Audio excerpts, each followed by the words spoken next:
welcome to another episode of Voices of Learning. I'm Syra Quinumeron, I am Nancy Dabdasan. And I am Michelle Jane Tabo. and today we're diving into a topic that's close to every Filipino teacher's heart, which is multilingualism. Yeah, with over 186 languages spoken across the Philippines, our classrooms are a mix of voices, accent, and stories. That's right, but the question is, how does that affect learning? Is multilingualism a gift that helps students, or does it make teaching harder? So in this episode, we'll explore how multilingualism shapes our classrooms, how it promotes inclusive education, and how we as teachers can turn language diversity into a strength. Alright, we'll share real-life classroom examples, teacher reflections, and even a few personal stories. Plus, we'll have mini segments and reflection breaks where you, our listeners, can pause and think about your own experiences with language. So wherever you're tuning in from, whether you're a teacher, a student, or a future educator, grab your notebooks, coffee, and let's begin with multilingual journey together. Let's start with the basics. What exactly is multilingualism? In simple terms, it's the ability to use or understand more than one language. And honestly, that describes most of us here in the Philippines. Right, think about it. You might talk to your parents in your dialect, like in here, our dialect is Bisaya. So we use Filipino with friends and switch to English or for schoolworks. That's multilingualism in action. Exactly, and sometimes we don't even notice we're doing it. Like when someone says, wait lang, I'll go na. That's what we call code switching, and it shows how naturally Filipinos blend languages. It's not confusion, it's connection. And students show that multilingual people are often more creative and adaptable. They can look at a problem from different perspectives because each language creates a unique way of thinking. That's true. For example, the Filipino phrase, utang na loob, doesn't really have a perfect English translation. It's more than gratitude.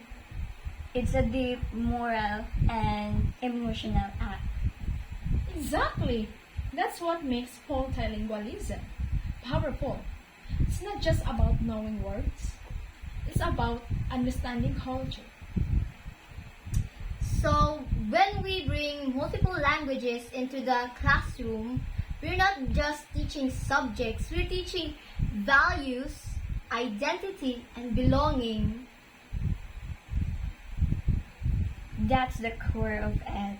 Language is identity. Let's have a quick reflection moment. To our listeners, think about this.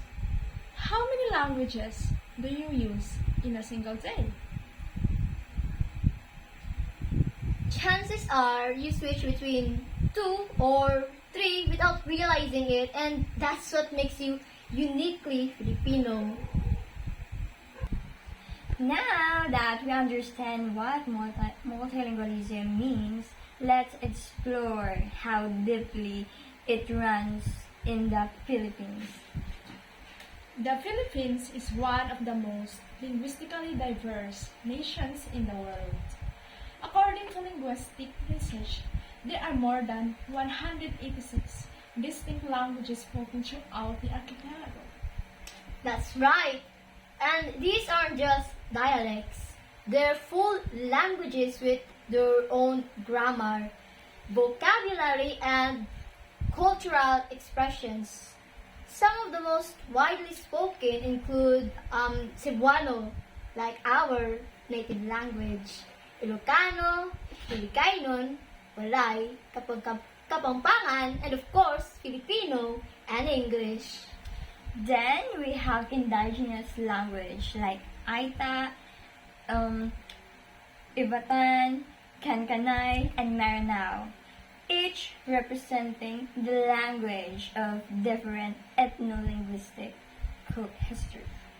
Every language tells a story that reflects the environment, values, and identity of the speakers. When you hear someone speak in the mother tongue, you hear generations of tradition and history. That's beautiful, Michelle. And it also shows why our classrooms are so unique. They mirror the diversity. In one class, you could have learners from different regions, each bringing their language and world view.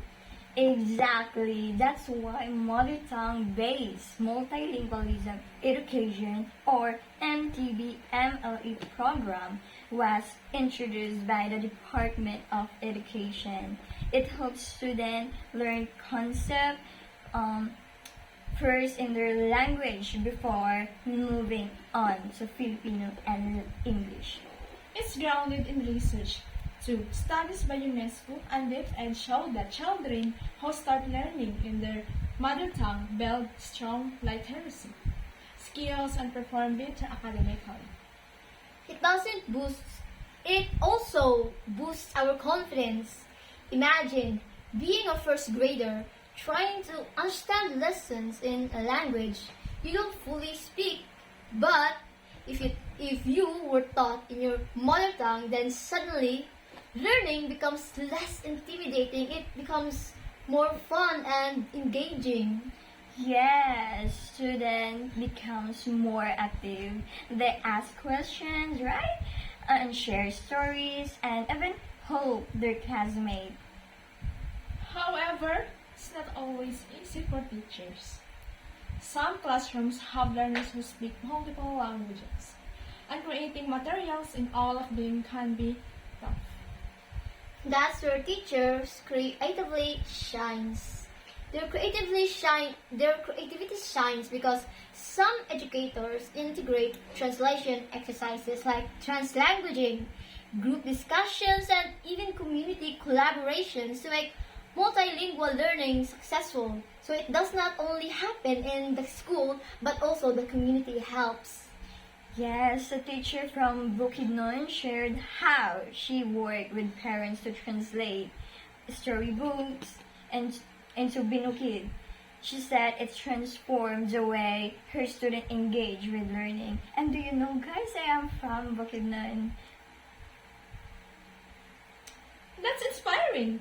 It shows that when we value every language, we make education more inclusive and culturally grounded. Let's talk about what happens when multilingualism becomes part of classroom life. Yes, one of the biggest benefit is better comprehension. When students learn in a familiar language, they understand new concepts faster and retain information longer. That's true. Language isn't just a tool for communication. It's the bridge that connects prior knowledge and new ideas. And beyond academics, multilingual classrooms help build social skills.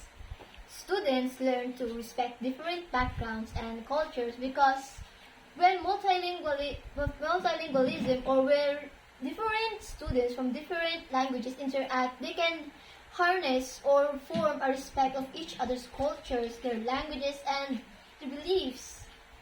It also encourages collaboration learning. When classmates speak the different mother tongues, they often help each other understand lessons. Peer learning becomes natural. Exactly. I've seen classes where students translate or explain lessons in their own dialects. it's beautiful to see cooperation shaped by linguistic diversity.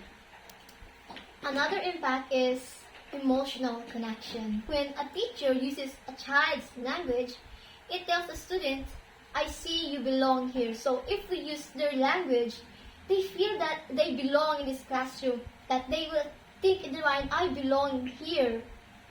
Yes, that emotional comfort motivates students to participate more and overcome their fears of making mistake. And let's not forget, multilingualism improves cognitive flexibility. Switching between languages strengthens the brain's ability to focus, solve problems, and adapt new situations. That's a strong argument for promoting multilingual classroom. We're not just teaching multiple languages, we're developing smarter, more empathic learners.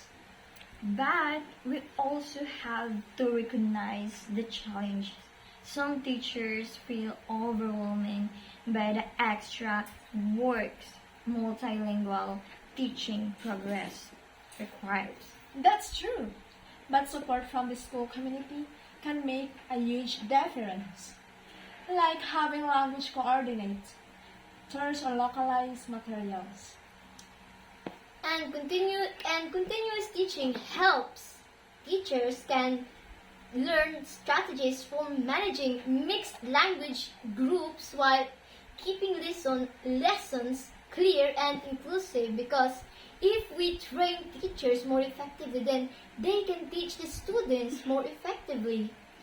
Alright, at the end of the day, multilingualism brings out the heart of education.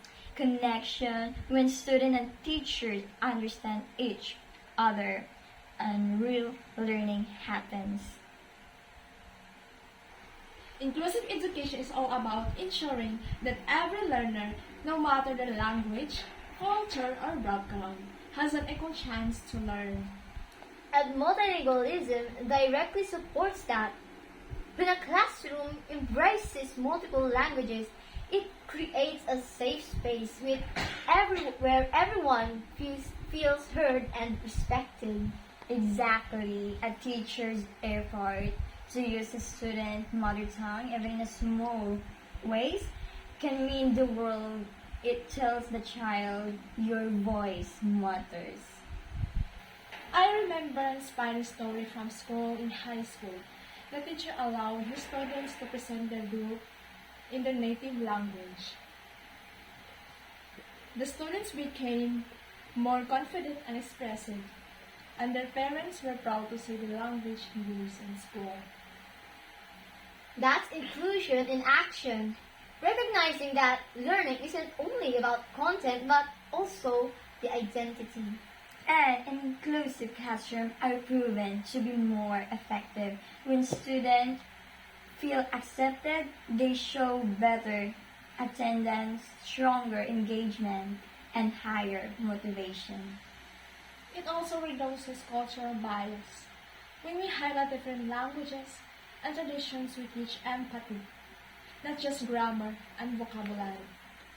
Language is a form of respect. Using multiple languages in education reminds us that no one culture or voice should be dominated. It should be all included. One language should not be above or below. It should be equal. Yes, and it's a reminder that multilingualism isn't a barrier, it's a lookout for unity. Exactly. In fact, UNESCO emphasizes that multilingual education is one of the best ways to achieve quality and equitable education for all. When teachers use multilingual strategies, they're not just teaching subjects. They're building a classroom that mirrors the real world, diverse, complex, and connected. Of course, promoting multilingualism in education still faces some challenges. Yes, there's a lack of instructional materials in many local languages, and some teachers struggle with balancing English, Filipino, and mother tongue instruction. But we're seeing progress. Educational institutions, NGOs, and even tech startups are developing resources like digital storybooks, translation apps, and localized reading materials. There's also growing numbers of research studies from universities in Mindanao, Visayas, and Luzon, highlighting the positive outcomes of NTB-MLE. Community collaboration is key too. Teachers working hand in hand with parents and local communities can make materials that reflect and cultural experiences. It's also about attitude. Teachers and students should see multilingualism not as extra work, but as an opportunity to enrich the learning environment. Yes, Miss Sarah, if we keep embracing language diversity, the Philippines can become a global model for culturally inclusive education. And as future educators, we have the responsibility to continue what this movement started, to make learning meaningful for all. So, what did we learn today? That multilingualism isn't a burden, it's a strength. It connects people, preserves culture, and promotes better learning outcomes. It allows education to speak out, not only to the mind, but also to the heart. When we teach through many languages, we build understanding across differences. Every word, every dialect, every expression contributes to who we are as a nation. And as educators, it's our mission to ensure that no child ever feels that their language or their identity doesn't belong in school. Thank you for joining us here on Voices of Learning. If you enjoyed today's discussion, don't forget to share this episode and continue the conversation in your classroom. Until next time, keep learning, keep teaching, and keep celebrating every voice that makes the Philippines beautifully multilingual. Bye! Thank you.